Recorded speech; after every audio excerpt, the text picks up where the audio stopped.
itu terlihat membaca kitab Injil. Injil Perjanjian Lama ini isinya lebih sempurna, ucap pastor ini. Wali Paidi dalam mimpinya ini, seakan melihat film tentang kehidupan singkat seorang pastor panutan semua orang Katolik di seluruh dunia. Terlihat oleh Wali Paidi pastor ini begitu serius membaca Injil Perjanjian Lama.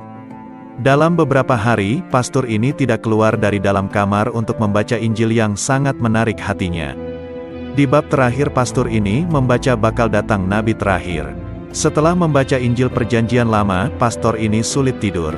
Dia kepikiran tentang sosok Nabi terakhir tersebut. Pastor ini yakin benar sosok Nabi orang Islam yakni Nabi Muhammad memang benar adanya, karena sosok Nabi Muhammad memang sesuai dengan isi Injil Perjanjian Lama yang dibacanya.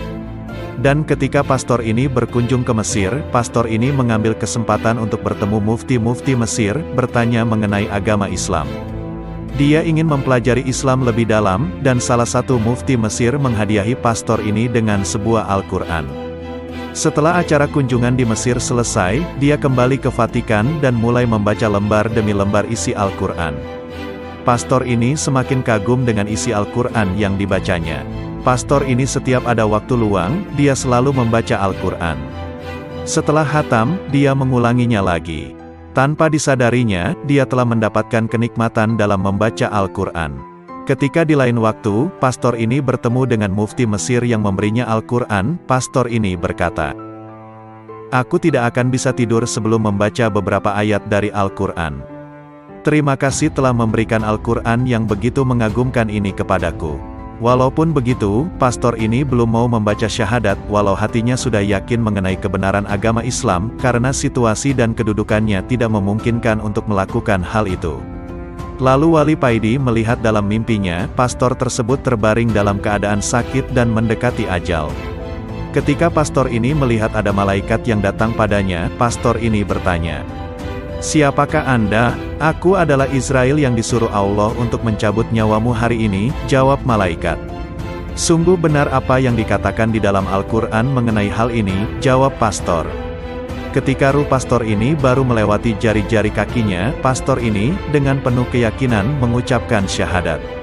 Seketika itu juga, Allah mengangkat derajat pastor ini menjadi salah satu walinya. Para wali-wali Allah di seluruh dunia banyak yang menyaksikan bahwa ruh pastor ini keluar menuju kehadirat Allah, dan diberi kenikmatan di sisinya, tidak menuju ke neraka. Para wali yang melihat hal ini saling bertakbir dan bertahmid memuji kebesaran Allah. Lalu Wali Paidi terbangun dari mimpinya. Setelah mengucapkan tahmid dan takbir, Wali Paidi beranjak dari masjid pergi ke warung kopi belakang pondok.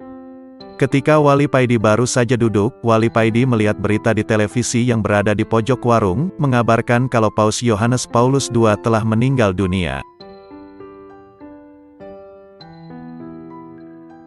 Wali Paidi tidak tahu apa yang dialaminya saat ini. Dia sering mendengar benda-benda yang berada di sekitarnya sama berzikir. Mulai sapu lidi yang biasa dipergunakannya, sandal para santri yang ditatanya semuanya pada berzikir. Sampai suatu pagi, Wali Paidi dipanggil Mbah Romo Kiai. Dan seperti biasanya, Mbah Romo Kiai menemui Wali Paidi di teras dalam didampingi kopi plus rokok kretek kesayangannya. Setelah menyuruh Wali Paidi untuk meminum kopinya dan memberinya rokok, Mbah Romo Kiai berkata, "Nak, apa yang kamu alami itu hal yang wajar saja. Kamu jangan risau, setiap orang yang belajar membersihkan hatinya dan mengajaknya untuk berzikir setiap saat, maka akan mengalami seperti apa yang kamu alami sekarang.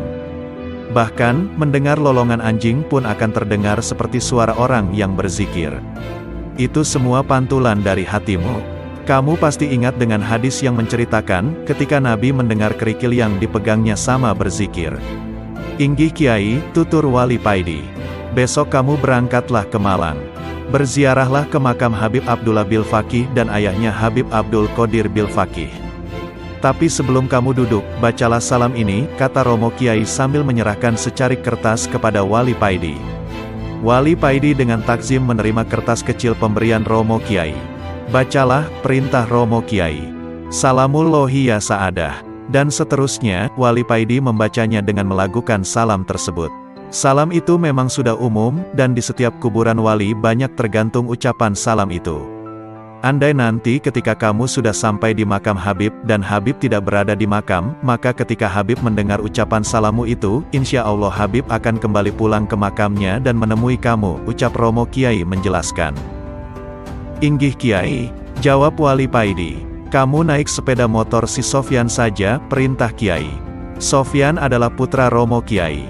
Besoknya Wali Paidi berangkat ke Malang, ke pemakaman umum Kasin.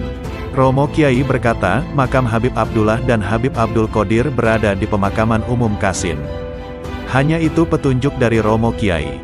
Sedangkan Wali Paidi tidak tahu di mana daerah Kasin itu. Wali Paidi tidak berani bertanya lebih jelas pada Romo Kiai, karena menjaga tata krama.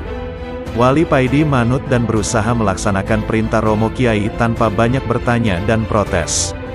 Sesampai di Malang, Wali Paidi langsung menuju alun-alun kota Malang. Setelah memarkirkan sepeda motornya, Wali Paidi celingak-celinguk mencari tukang parkir.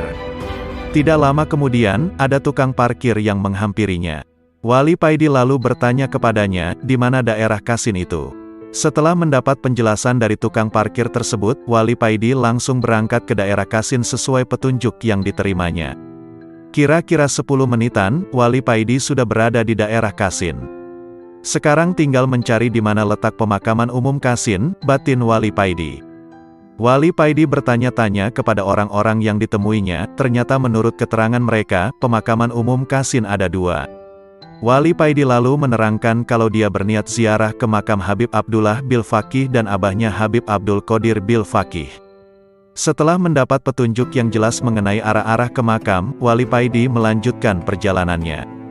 Akan tetapi, Wali Paidi tetap tidak dapat menemukan makam tersebut, karena ketika sudah dekat